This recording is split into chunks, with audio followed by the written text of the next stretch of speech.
Good morning, everyone. Thank you for joining us today. In our last deep dive, we broke down the anatomy of a single robot, that whole sense, think, and act cycle. But a single robot is one thing. The real challenge, the real magic of modern industry, is getting thousands of sensors, motors, and robots to work together in perfect harmony. It's like a giant technological organism, and today we're going to explore its nervous system, the fascinating world of industrial control systems. So, let's really dig in. What exactly is a factory's nervous system? How do you get thousands upon thousands of individual parts to move in perfect synchronization with a level of reliability that honestly makes your smartphone look like a fragile toy? Well, the secret lies in a world of technology that most people never see. A world where predictability and safety are absolutely everything. We're talking about PLCs, SCADA, and the fundamental principles that run our entire automated world. So here's our roadmap for today. We're going to start from the ground up with the nerve clusters, the PLCs. Then we'll zoom out to the command center, and that's SCADA. After that, we'll get to the very heartbeat of automation, see it all in action with some real-world examples, and finally, we'll unpack the unique philosophy that makes this whole world tick. All right, let's start right on the factory floor, inside those unassuming gray metal cabinets you see everywhere. This is where we find the Programmable Logic Controller, or PLC. Now, it's not flashy, it's not glamorous, but it is without a doubt one of the most important components in all of modern automation, the true unseen workhorse. So, what is a PLC? And maybe more importantly, what did it replace? Okay, picture this. Before the late 1960s, if you wanted to change a process on a factory line, you had to physically rewire these massive, complex cabinets full of clicking mechanical relays. It was a total nightmare. Slow, incredibly expensive, and prone to error. General Motors got so fed up with this that they put out a challenge to the industry: build us a programmable solid-state replacement.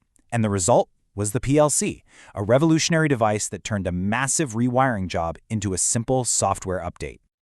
So what's actually inside one of these boxes? Well, it has a CPU, memory, and a power supply, just like a regular computer. But everything is hardened to survive the heat, dust, and electrical noise of a factory floor.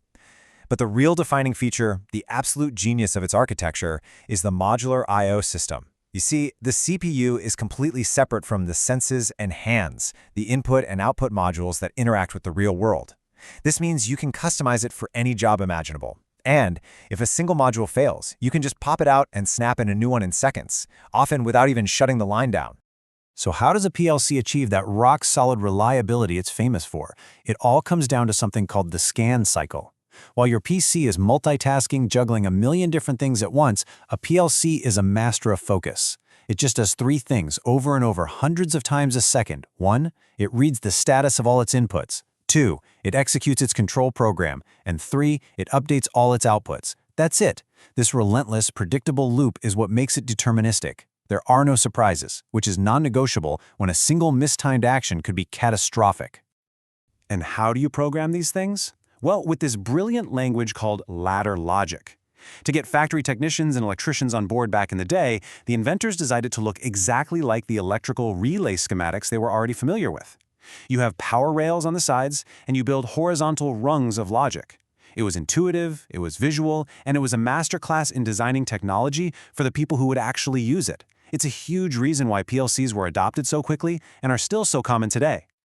Okay, so PLCs are the local masters, the nerve clusters doing the immediate work on the factory floor. But what happens when you need to coordinate an entire factory or a citywide power grid? For that, we need to zoom out. We need to go up to the command center, to the world of supervisory control and data acquisition, or as everyone calls it, SCADA. So what's the relationship between a PLC and a SCADA system? It's pretty simple, really. If a PLC is like a soldier on the ground, executing real-time orders with lightning speed and precision, the SCADA system is the command center, the general with the strategic high-level view. Its name really says it all. The supervisory control part lets an operator issue big-picture commands like start the day's entire production run. And the data acquisition part is all about gathering tons of information from all those PLCs out in the field for monitoring, logging, and analysis. SCADA systems are built to cover huge geographical areas. So out in the field, at a remote pumping station or an electrical substation, you have what are called RTUs, or remote terminal units. You can think of them as tough, remote-controlled PLCs. They're the boots on the ground. They talk back over a communication network to a central server in the control room, the master terminal unit. But the piece that really brings it all together for a human operator is the HMI, the human-machine interface. So what does the HMI actually do, and what's its core function? Well, it's the operator's window into the entire process. It's that wall of screens you see in pictures of mission control. Its main job is to take a massive, overwhelming flood of raw data points and turn it into actionable intelligence. Things like graphs, maps of a pipeline, or clickable controls for a pump. And maybe most importantly, when anything goes wrong, it's the HMI that flashes bright red, sounds an alarm, and tells the operator exactly where to look. So far, we've seen the hardware, the what of industrial control. But now let's get into the how. What is the fundamental principle that actually allows a machine to regulate itself? For that, we need to look at an elegant concept that is truly the heartbeat of all automation. The secret is something called the feedback control loop, and you already understand it perfectly because you probably have one in your home, your thermostat. You've got 4 core elements. First is the process variable, or PV. That's the actual room temperature. Second is the set point, or SP. That's the temperature you want it to be. Third is the controller. That's the thermostat's brain, which is constantly comparing the PV and the SP. And finally, you have the actuator, the furnace, which is the muscle. The controller sees the error, tells the actuator to work, and keeps watching until the error is gone. That simple loop is the core of all automated control. But simple on-off control like a home furnace isn't precise enough for most industrial processes. That's where the PID control algorithm comes in. It's the gold standard for smooth, stable control. So what is a PID loop? Let's break it down. The P stands for proportional. This is the workhorse. It reacts to the present error. It's simple. The bigger the current problem, the bigger the response. Think of your car's cruise control. A steep hill gets a lot of gas, a small incline gets just a little. It's all about reacting to the now. Next up is the I for integral. This is the corrector, and it looks at the past. It keeps track of the accumulated error over time. So if there's a small, stubborn error that the proportional term isn't quite fixing, like your cruise control staying 1 mile per hour below the set point, the integral term will gradually increase the response over time until that error is completely eliminated. It's what ensures ultimate accuracy. And finally, we have the D for derivative.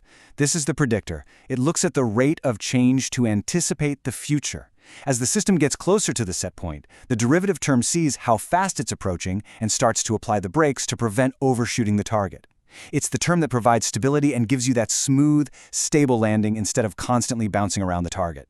By tuning these 3 terms, P, I, and D, engineers can create incredibly precise and responsive automated systems. All right, so we've got the components, PLCs and SCADA, and we've got the principles, feedback loops and PID control. So let's put it all together and see how this nervous system is orchestrated in the real world. So how does a PLC control something like a bottle filling station? Picture this. A photoelectric sensor, an input, sees a bottle move into position and signals the PLC. Instantly, the PLC logic fires. It activates 2 outputs, a pneumatic stop to hold the bottle and a filler valve to open. As the liquid flows, a flow meter, an analog input, is constantly sending volume data back to the PLC. The moment that volume hits the exact set point, the PLC closes the valve.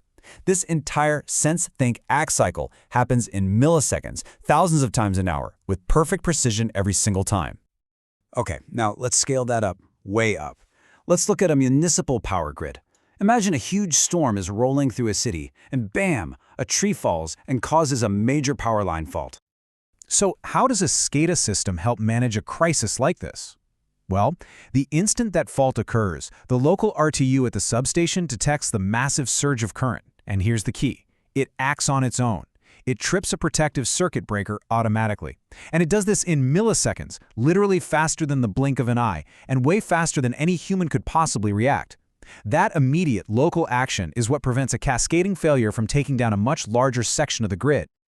Now, at the exact same time it trips the breaker, that RTU sends an alarm to the central control room. On the SCADA system's HMI, a map of the grid flashes red, showing the exact location of the fault. Now the human operators step in. Guided by the HMI, they can use their mouse to remotely open other breakers to safely isolate the downed line. Then they can reroute electricity by closing other breakers, restoring power to most of their customers. This is the perfect synergy. You get instant automated protection from the RTU, followed by strategic human-guided control through the SCADA system.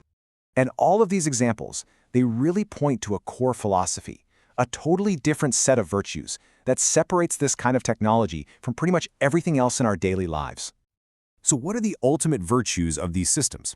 Just think about it. For consumer tech, like your laptop or phone, the core virtues are speed and new features. But for industrial control, the absolute non-negotiable virtues are safety and reliability. They operate in harsh, demanding environments, not comfortable offices. And most importantly, the impact of failure is completely different. When your laptop crashes, it's an inconvenience. When a chemical plant's control system fails, the impact can be catastrophic. That's why this entire field is built on a foundation of absolute, predictable, rock-solid dependability. So what's the key takeaway from all of this? I think it's that large-scale automation isn't magic. It's a carefully orchestrated dance, and it's managed by these incredibly robust industrial control systems that value reliability and safety above all else.